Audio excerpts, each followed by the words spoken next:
Last week, I hosted a live stream where Alexander and I sampled tacos. Mind you, this is a mountain biking channel, and the bulk of my audience was totally okay with taco sampling as mountain bike related content. By now, it should be obvious that I don't specialize in XC, nutrition, or fitness. In fact, I'm only fast in one direction. Down.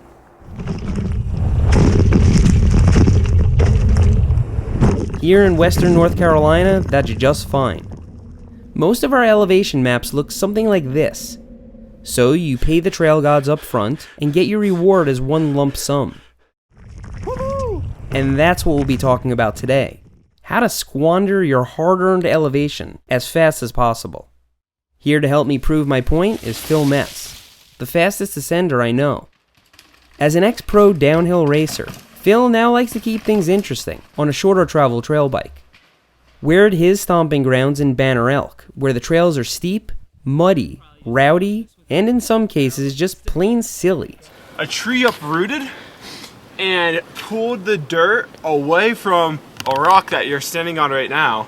Yeah, you got like a 4-foot drop into like kind of a sketchy little section.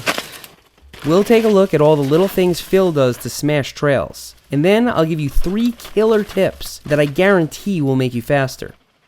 First of all, it's easy to see that Phil is confident, and that this confidence helps him remain in control while traveling at ludicrous speeds.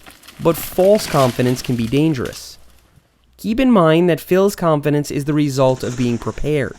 Simply being confident doesn't make you prepared. So what I'm trying to say is you should learn the skills you need to get out of trouble, and confidence will come naturally. That's enough philosophical stuff for now. Let's talk about actual tips, like dropping your saddle. There's a good reason why riders like Phil keep theirs as low as possible. A low saddle makes it a hell of a lot easier to shift your weight and move with your bike. If you don't have a dropper post, do it manually at the summit. This is essential if you want to go really fast. After all, you want to smash the scents, not your taint. Now that you've pulled your saddle out of your taint, you can focus on your body position. Some riders like hunching over more, while others, like Phil, prefer being more upright. The key is to support your weight with your legs, not your arms. In the correct position, you should be able to let go and stand on your pedals.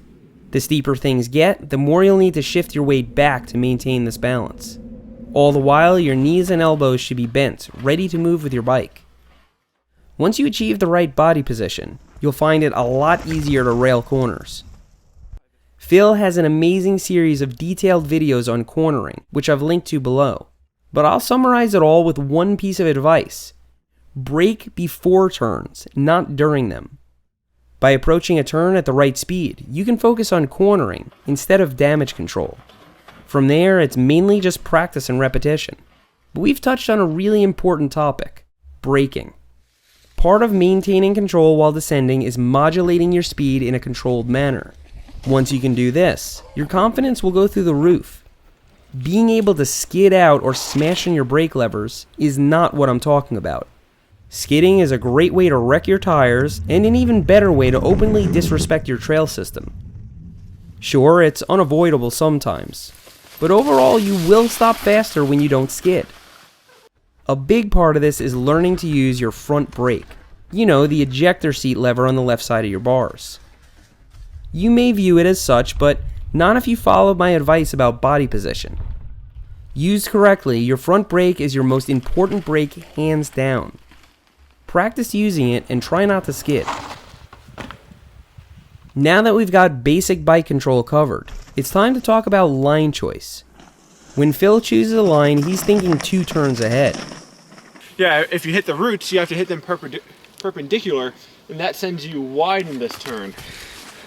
And then you have to take this line over here. Yeah. When you take this line, now all of a sudden you have to take like basically a 90-degree turn, whereas if you take it on the outside over there, you're taking a much wider turn, which is easier to make at speed. Phil prefers to take the slightly more difficult line on the right, which allows him to take the turn wider. A wider turn requires less braking, which results in more traction, more control, and more speed. But this example may be a fine point for a beginner. If you're just starting out, focus on choosing your lines ahead of time. Try to keep your eyes further up the trail instead of directly in front of your tire. Whoa. Choose the path that requires the least braking, and you'll be on the right track. Speaking of line choice, sometimes the fastest line is the one that circumvents a feature entirely. And we'll have to kind of hand rake it. And then you go off that knoll and you goalpost those two trees. A lot of people would go through here and then kind of thread all those janky roots. It actually gets a lot steeper than it probably looks on camera there. Phil goes to the left side of this rock and circumvents all of this, and as he says, goalposts those two trees.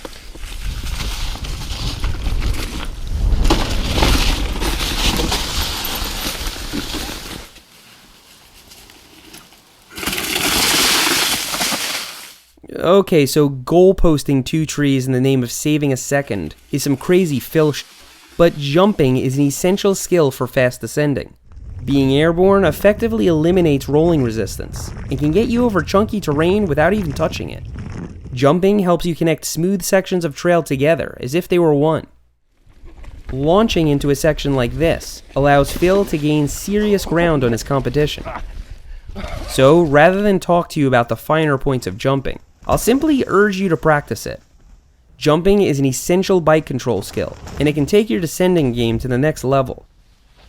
There are so many more little things you can do to descend faster, but I honestly think they all come naturally with practice. So with that, I'll give you 3 killer diller monster tips for gaining speed. The first tip is to take any opportunity you can to follow someone faster than you. In a recent single track sampler video, a lot of you were blown away by how much faster I had gotten over the course of one summer. It's probably because I spend my summer chasing enduro racers, and worse yet, Canadians. Each time you chase a fast rider, some of their speed will rub off on you, and I'm not just making that up. The second tip is to ride downhill parks as often as possible.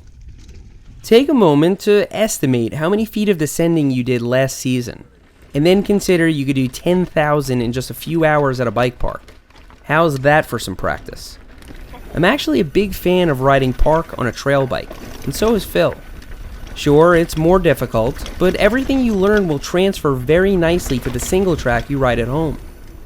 Going back to my last point about following faster riders, you'll be sure to find tons of them at any downhill park.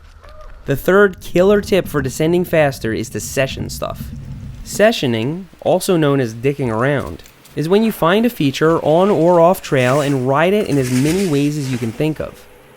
Do this with friends and challenge each other. You'll gain more bike control skills during an afternoon of sessioning than a whole week on the trails, and you'll enjoy it too. These skills will translate well to single track and give you an edge on sketchy lines. So that's it. I hope you got a few usable tips out of this video, and I really hope you'll follow up on some of Phil's study material. And be sure to subscribe to both of our channels for more skills tutorials like these. What was your favorite tip, and what are some of the things that have helped you get faster? Let me know in the comments. Thanks for riding with me today, and I'll see you next time. As far as I know, I'm the only one who's ever jumped it. You're the only one that's ever gapped into this? Yeah. So it's not a good idea to try that first shot? Probably not. All right, let's do this. All right.